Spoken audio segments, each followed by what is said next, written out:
CBS has a new ranking out of the NFL's top 10 edge rushers for 2023.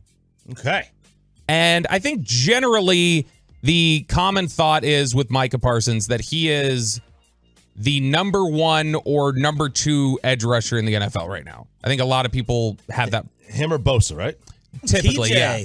TJ's up there too. Miles. Like there are a lot of really good edge rushers right now. I think people generally give Micah the boost of the fact that he does a lot of different things and he can win, blitzing up the A gap, coming off the edge.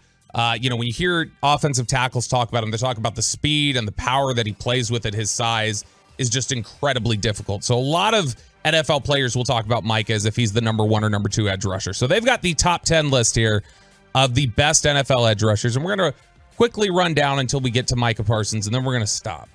Number 10, Trey Hendrickson, Cincinnati Bengals.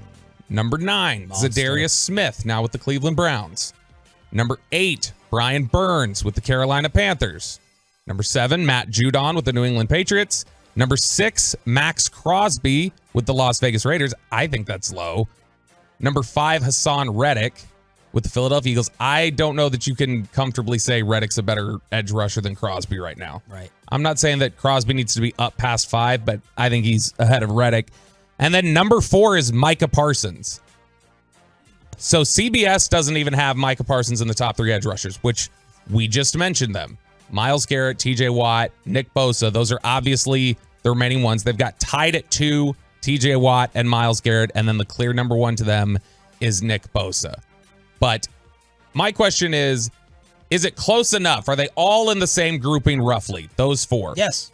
That you don't think it's offensive which way you put them? Not at all. So it's not Reddick over Crosby to you?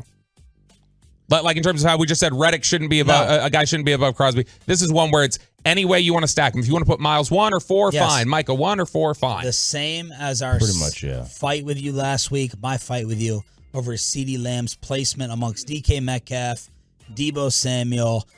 This is even probably less of an argument. You cannot get mad that Micah Parsons is behind these 3 guys. You cannot get mad at any of the order that you put these 4 in. Yeah, these are 4 freaking studs. Yeah, you every team would take them, and none of the teams that have any of those 4 would trade their guy for one of the others. I would probably put TJ at the bottom of this list because of health.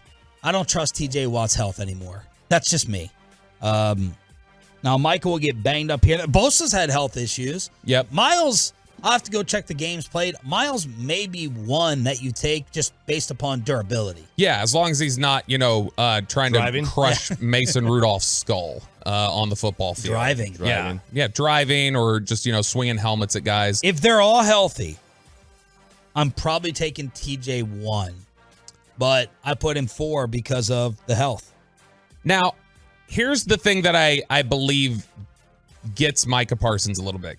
Because this is something that gets lost, I think, when people reflect back on last season. Let me ask you, by the way. Homer, Bobby Belt. Yeah. Are you offended that he's 4? No, I'm not offended. Okay, so they can all be together. They're Any order. They're roughly jumbled in the same area. The one thing that I think is a little interesting is it was close enough to CBS that they go, oh, we got to have TJ Watt and Myles Garrett as a tie. And Nick Bosa's so this list definitely puts Micah behind them objectively. It's not just they're jumbled together because they have ties in the top 3. Okay. And so that's the only thing where I kind of go like that. But here's pretty lame. Here's what I look at in terms of Micah and if this list would have been any different. Is it different if last year's season is 13 weeks long instead of 17? Or if because Micah Parsons, and this is something that I don't know gets remembered a lot, since we've talked about things in the course of the offseason, he got completely worn out by the end of the year. You remember he went through Micah Doncic. He went through a massive drought over the last 5 weeks of the season where he was not the dominant. I think he had, I'm going to have to look this up, but I think he had 12 sacks through 12 games or something like that. And then he finished the season with, I think it was 13 and a half. So he just completely wore down. So since December 4th, his sack totals were 0, 0, 1, 0, 0, half a sack, and then he got 1 against Tampa, nothing against San Francisco. So he had 2.5 sacks from December 4th to January 22nd. That's 8 games. That's half a season. He had about 2.5 sacks. That's all he had over the last 8 games of the season. Wow. Yep. Wow. That's now. Do we know? Like, can we break down? Like, was he losing his pass rush win rate? Did that go way down too? At the end of the year, I don't know that they break it down by game like that. So I don't know if the pass rush win rate dropped. The quarterback hits also dropped.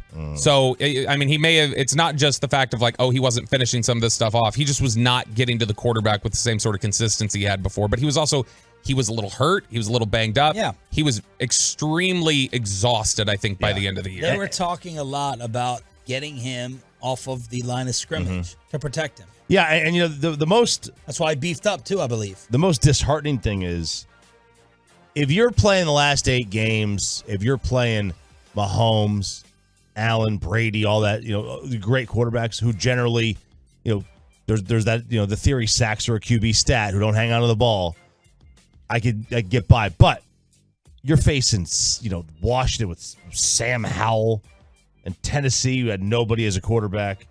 And Josh Dobbs, Tennessee volunteer. Yeah, right. Rate, Josh sir. Dobbs, who hangs on the ball. And Houston, who had nobody. And Indy, who had nobody.